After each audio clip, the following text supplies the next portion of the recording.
I'm Brett Baer. I'm Maria Bartiromo. I'm Brian Kilmeade, and this is the Fox News Rundown. Wednesday, April 7th, 2021. I'm Dave Anthony.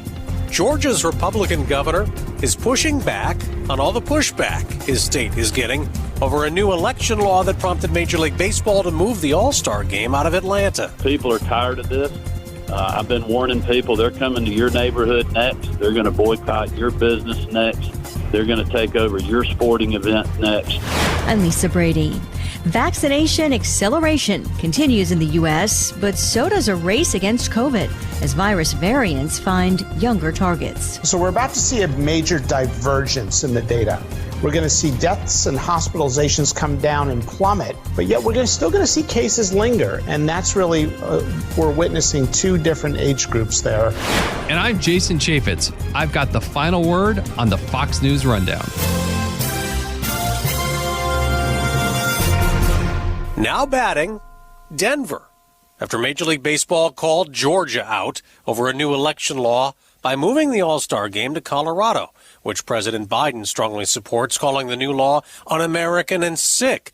As Democratic critics allege, Republicans took action after losing the presidential election and the Georgia Senate runoffs. They're not changing their policies to win more votes. They're changing the rules to exclude more voters. White House Press Secretary Jen Psaki, Republicans say that's not true. And Senate Minority Leader Mitch McConnell says baseball fans on the right are irritated. My advice to the corporate CEOs of America is to stay out of politics. The CEOs of two prominent Atlanta companies were also critical of the law, prompting GOP Senator Rand Paul to tell Fox, "We'll see how they do when half of the country quits drinking Coca-Cola, when half the country quits using Delta." The state's Republican governor says Major League Baseball buckled under pressure from the left. They've caved to the cancel culture and the woke mob on this, and there's no question about that. Georgia Governor Brian Kemp says he won't be intimidated defending the law. I think the hypocrisy is just running rampant. I can't even keep up with how much hypocrisy there is, whether it's New York voting laws compared to ours, where Major League Baseball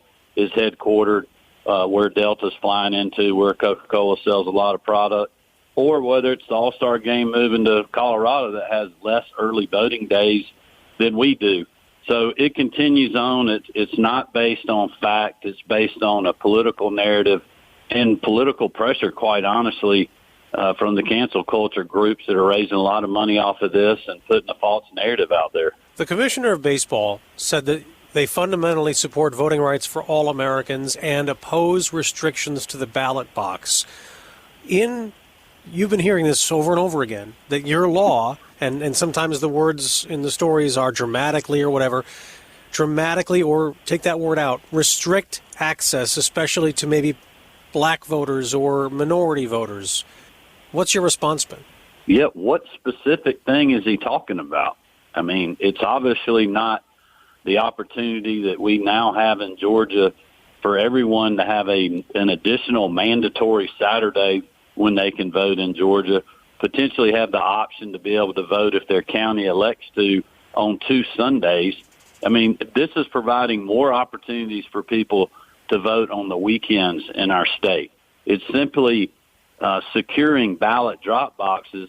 You know, they're saying that it's restricting them and taking them away. They were never even in the law. They were done by emergency rule because of the pandemic under the public health state of emergency. We've now codified that. If we hadn't passed this law, drop boxes would have gone away completely because they were never in the law.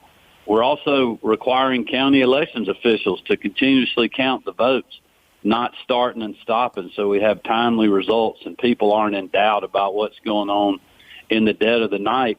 And then we're replacing an antiquated signature matching process on absentee ballots because we had a 351% increase in the amount of mail-in ballots we got, and tying it to the voter ID requirement that we have for in-person voting in Georgia that we've had from 2006.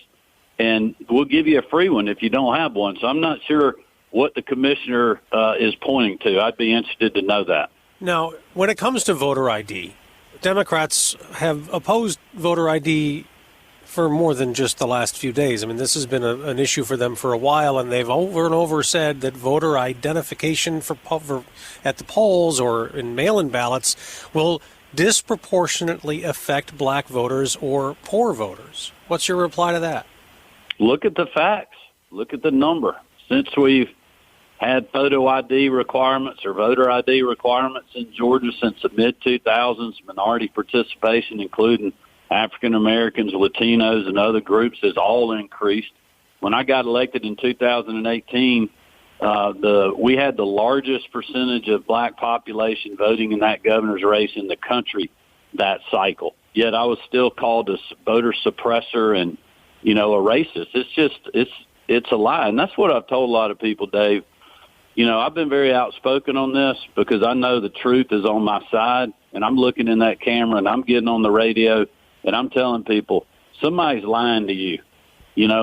Somebody's lying to you on this issue, whether it's President Biden, Stacey Abrams, the commissioner for Major League Baseball, the CEOs of Coca-Cola and Delta, the CEOs of Merck, and former CEO of Amex that are all pushing this nationally, even though they live in states that are more restricted than us. But somebody's lying to you, and it's not me. And you can fact check it all day long. The Washington Post did and gave Joe Biden 4 Pinocchios. Well, they gave him Pinocchios when it came to shutting down early voting at a certain time. What is it for the hours of early voting? Because, again, a criticism of the law is that you have restricted early voting and that you've also criminalized handing out water and food at a polling location during a time where there are long lines, and people have made a big deal about that as well. Well, Dave, the fact of the matter is 134 of 159 counties in Georgia are now going to be allowing more hours of voting time under this legislation because we have put uniform requirements when in the last election certain counties would not be open as much as other counties. So to say that's being a restriction is absolutely ridiculous. We have 17 days of in-person early voting. We have weeks of opportunities for people to request and vote an absentee ballot by mail, and then we have 7 a.m. to 7 p.m. election day voting. So that argument just does not add up, and what they're saying is absolutely not true. The legislature did push the issue, which just about, I think every state in the country has restrictions on voters when they're in line. They vary from, 10 feet from a polling location to 300-something feet. Ours is 150 in Georgia. You can absolutely bring food and drink if you're a voter. You can order a pizza. You can order Grubhub, Uber Eats, whatever you want to do. But we're not going to allow, third-party groups, whether it's the Sierra Club or the NRA or whoever else, to come electioneer you and give you out favors to sway your vote while you're standing in line. That is unlawful. That is true in Georgia.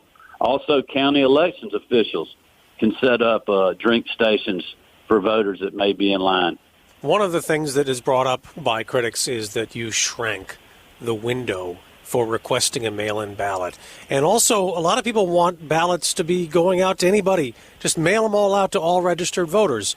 And in your law, you have to request one 78 days or less out from an election.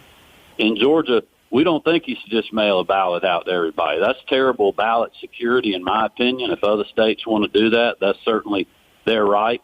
Although Joe Biden and the Democrats want to undo that with H.R. 1 and S.R. 1 and federalize elections, which is another reason they are pushing so hard on this issue. They're trying to build support for a national takeover of elections, which would be a terrible idea when our founders set this process we have now up to avoid foreign interference by allowing states to do different things and to do it the best way they see fit, led by their local and state governments, which is the way it should be. And then the window was shortened, which I think was definitely needed, and a lot of other people did. You still have, several months to request an absentee ballot before an election. But if you continue to have those long windows, you have elections that run into one another. One other big issue for your critics is that the law allows the General Assembly to to select the chair of the state elections board rather than the Secretary of State, and that board can investigate county election boards. And the idea behind this is, as I think Stacey Abrams said, that it's increasing unfounded challenges of voter eligibility that will no doubt lead to racial profiling, disenfranchisement, and seize power from election officials. Well, the General Assembly obviously pushed that narrative because they felt like that you needed a nonpartisan person as head of the state election board, taking out a partisan Secretary of State. I will let your listeners know, because they're not being told the truth from Stacey Abrams and a lot of other people. The state election board is already a bipartisan board. Democrats and Republicans, the parties make appointments to that board, and then the General Assembly appoints the other members, and this last one will be a nonpartisan person. The only reason an county elections office would be interrupted from doing their duties is this because they're not running an election the way they're supposed to do. Governor Kemp got some support from another Republican governor on Monday when Greg Abbott refused to throw out the first pitch at the Texas Rangers home opener on Monday. I could not associate myself with Major League Baseball that had gone out and done something that was absolutely ridiculous. And Governor Kemp appreciated Abbott's refusal. Listen, I appreciate Governor Abbott being as mad about this issue as I am, and it's not just him. I mean, Senator Tim Scott, I've been conversing with him today, and he's very supportive. He's sick of this woke, cancel culture crowd that's out there. You got Senator Tom Cotton, Senator Rubio making great points about China and Cuba and Major League Baseball's connection to both of those countries that, by the way, don't have elections. They don't have early voting, and they suppress democracy. But, people are tired of this. I've been warning people they're coming to your neighborhood next. They're going to boycott your business next. They're going to take over your sporting event next. And when you see Major League Baseball go in the way of making the sport political, it's going to be devastating. It's devastating for me as a fan. It's devastating for millions of kids across our country, and it's very harmful for a lot of small business owners in the great state of Georgia, and specifically in the metro Atlanta area, where the population, by the way, is 51% black. And when you're moving the game to a state like Colorado, where there are 10% African Americans there, very condescending for the league to do that. Former President Trump has called for a boycott of all the companies like Major League Baseball that don't want, as he said, voter ID and free and fair elections. Would you like to see the reverse? Do you want a boycott like that too? Well, look, these companies are going to pay the price for their political decisions, because when you get in the middle of debates like this, when you don't know what you're doing, you're alienating a lot of your customers, in my opinion. So we'll see how that plays out. People have been very vocal about that. I hate it for the Atlanta Braves. They did not support this decision. They did not agree that this was a good move for the league to take. And unfortunately, they're going to be guilty by association. And I've tried to converse to a lot of fans that, look, this is not the Braves' position. And they're like, I don't care. It's a tragic thing. It's unreal. It happened. And we just got to stand up and continue to push back and not take this anymore. Republican Governor Brian Kemp from Georgia, we thank you very much for joining us today. Thanks for having me on. Have a great day.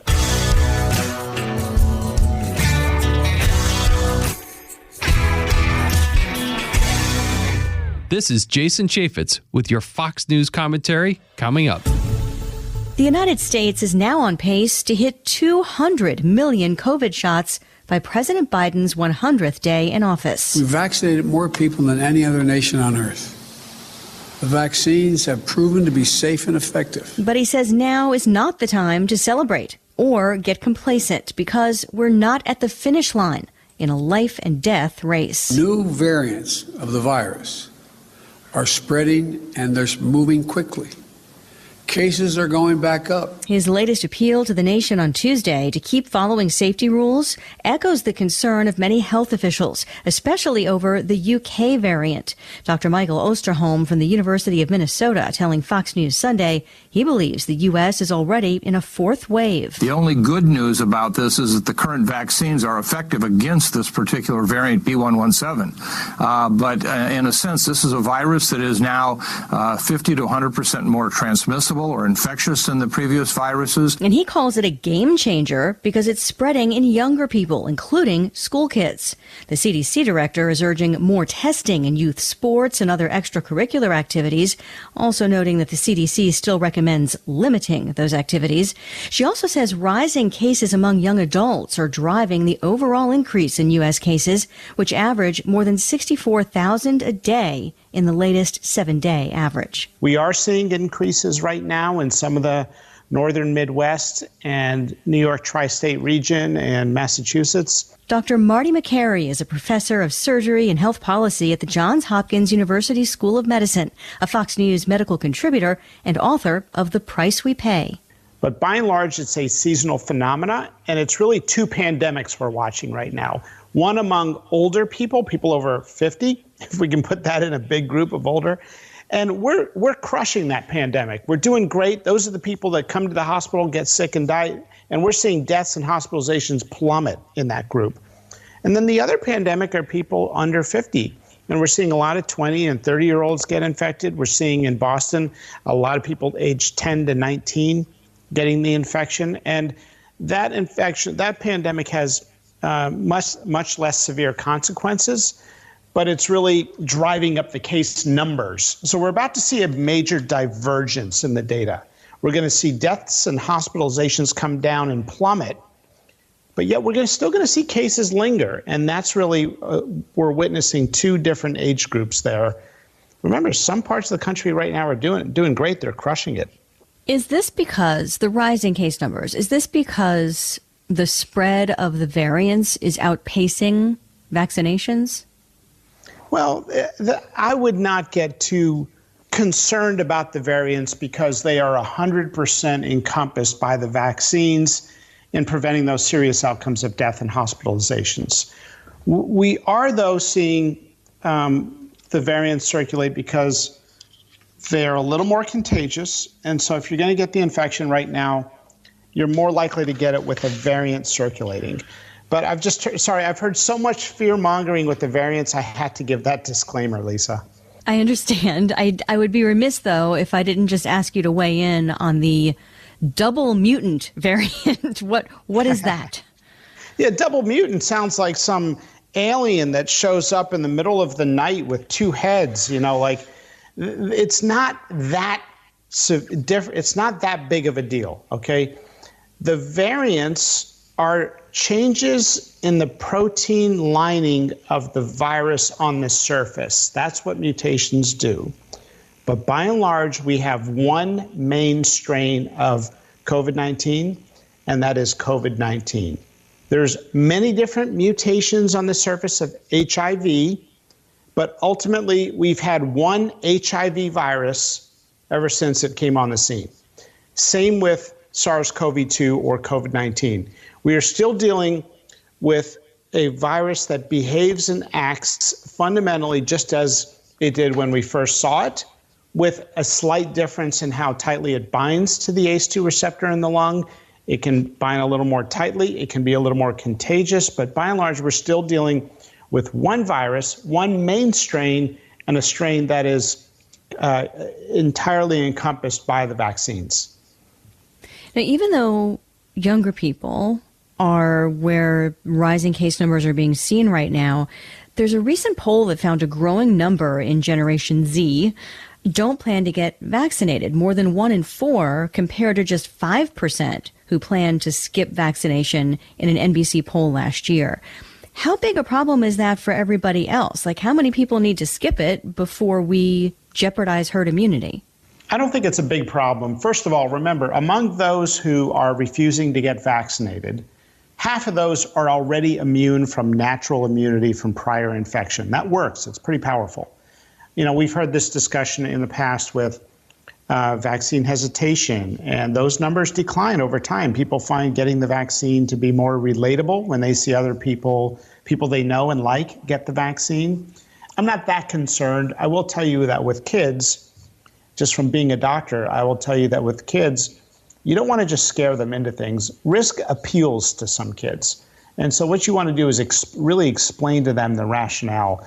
And I think, if anything, the reason I encourage young people who are healthy to get the vaccine is you don't want to deal with the long-haul symptoms. Yes, your risk of mortality is exceedingly low, but you don't want to deal with long-term disability from the long-haul symptoms. Well, yeah, and I think for younger age groups in particular, maybe feeling like life is starting to feel more like a return to normal. I mean, overall, is the sense of urgency slipping away at this point? I think it will this summer, because what's going to happen is we're going to be crashing into herd immunity here in late April and May, depending on the part of the country you live in. And the media will stop covering this. And what's going to happen is it'll be like the opioid epidemic, where overnight we stop the coverage on the opioid epidemic and people assume it's gone. And so I'm concerned that people are going to perceive very little risk and just forego the vaccine, when in fact it's important to get it for the fall to prepare for what probably will be, a coronavirus that circulates in the fall that may look like what we otherwise would call a mild flu season, but it's something we need to be vigilant about. Do you think there's also COVID confusion fatigue for some in the public? Because there has been some mixed messaging, like the recent CDC guidance that you have a lower risk of traveling if you're vaccinated, but you still shouldn't travel, basically. Well, I would even go further, Lisa. I would not just call it COVID fatigue on the messaging. I would say bad guidance. We've gotten a lot of bad guidance. The public health officials have just been making stuff up as they go, arguing common sense when they want you to do something, using far-reaching hypotheses to come out with fears that are not supported by the data.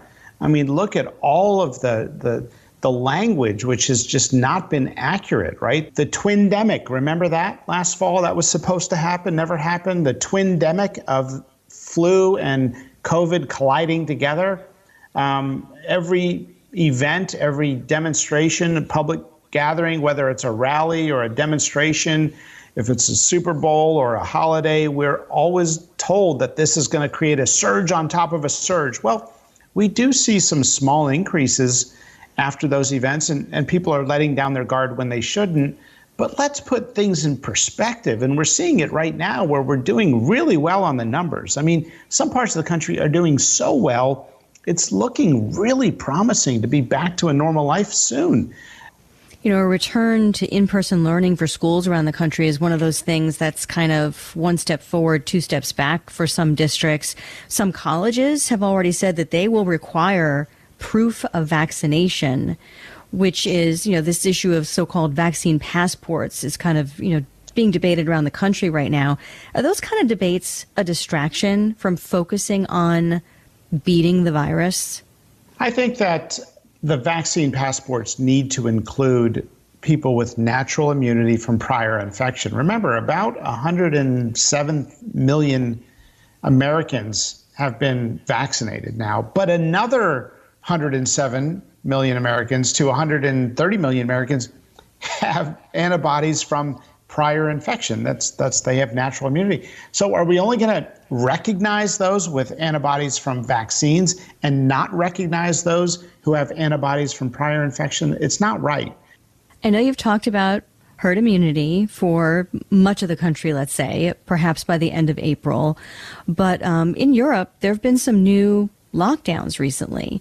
Can we avoid that in the U.S.? Because we do tend to follow their trajectory, at least for much of this pandemic, and they've had numbers really heading in the wrong direction. That's right. They've had a real tragedy with a resurgence in most of Europe, and that's because their vaccination rate is pathetic. They did a terrible job contracting for the vaccines. They also put all their eggs in one basket with the Oxford vaccine. So we're talking about countries now that are struggling with surges because they've got a 10, 11, 12% immunization rate. We in the U.S. have 41% of adults now vaccinated. We're way ahead.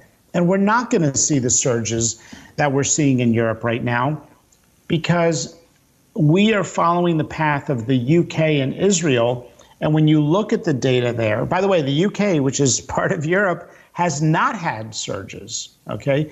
And the reason that they're different from, say, France and Germany, which had the same level of restrictions, is the reason they're different is the vaccination rates in France and Germany are low, 11, 12%, and in the UK, it's 62%.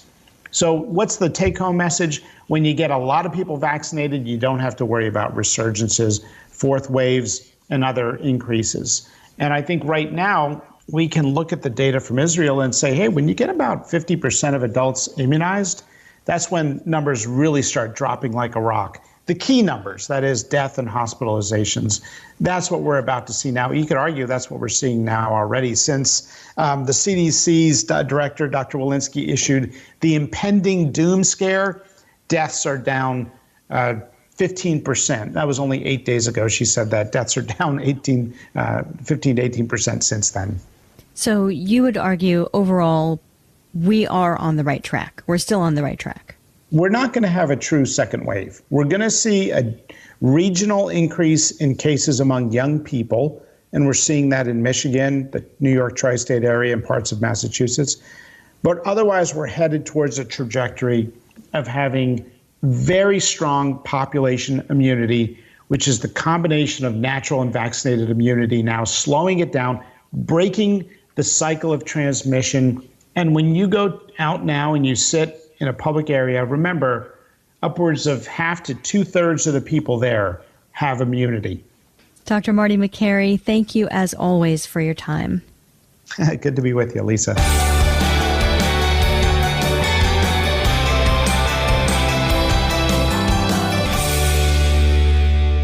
Fox Nation presents podcasts Women of the Bible Speak. I'm Shannon Bream, host of Fox News at Night and author of the new book, Women of the Bible Speak, the wisdom of 16 women and their lessons for today. Subscribe now on Apple Podcasts, Spotify, FoxNewsPodcast.com, or wherever you download your podcasts. Rate and review the Fox News Rundown on Apple Podcasts or wherever you listen. It's time for your Fox News commentary. Jason Chaffetz. What's on your mind? When you hear that Democrats are about to spend $2.2 trillion, more than half the total amount this country collects in tax revenues in a given year, you might imagine that money is for roads, highways, bridges, and ports. You would be less than 10% right. That's the amount of this behemoth spending bill that actually dedicates to those priorities. The rest of the money is being used to grow government and to subsidize well-heeled Democratic constituencies. Ditto for the last COVID relief bill, of which roughly 10% funded COVID relief. Already, the Biden administration is talking about another $1 trillion infrastructure bill this fall. The last time Democrats held majorities in Congress, we saw the same thing. The Obama-era stimulus, known as the American Recovery and Reinvestment Act, ARRA, intended to fund shovel-ready projects, yielded far less than 10% for the projects used to sell the bill. This is disaster liberalism, leveraging a crisis to transfer huge sums of money out of the productive economy and into government coffers. In my new book, Never Let a Crisis Go to Waste, The Truth About Disaster Liberalism, I unmask the deceptive tactics used to subvert the democratic process. Using the threat of an impending crisis, Democrats justify enacting expensive, unpopular, and unconstitutional policies disguised as crisis relief. The latest crisis is infrastructure, but the crisis relief is the Green New Deal in disguise. Infrastructure is the spoonful of sugar to make profligate spending go down. And once we swallow the spending, we are expected to ingest the economy-killing tax hikes that will follow. In the infrastructure bill, money funds job-killing Green New Deal initiatives, corporate welfare to favored industries, new government programs that favor Democrat-run urban centers and port cities, and billions in government slush funds with little accountability. That bill spends more on electric vehicle subsidies than on infrastructure. That's great for Tesla buyers, but how much help do they really need? But it's not just the spending that is so damaging. When you actually read the bill text, you'll find the same provisions again and again attached like barnacles to every must-pass piece of legislation.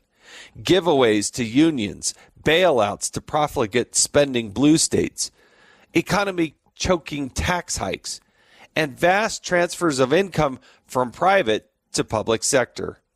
The standalone bills that don't stand a chance of passing without bipartisan support get chopped up and embedded into the popular relief bills. That's why the disasters come in so handy. They provide a vehicle to move legislation that could not otherwise gain popular support. These bills are marketed as manna from heaven, but they send the bulk of the feast to government and special interest, leaving middle-class Americans to settle for the crumbs and leaving their children to pick up the tab. I'm Jason Chaffetz, host of the Jason in the House podcast. You've been listening to the Fox News Rundown. Stay up to date by subscribing to this podcast at foxnewspodcasts.com. And for up-to-the-minute news, go to foxnews.com.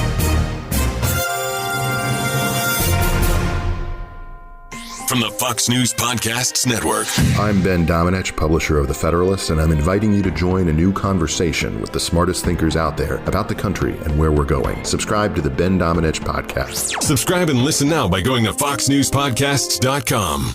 Love Fox News? Click the subscribe button to get more of the news and opinion you trust. And click the Fox News Rundown playlist for the latest episodes.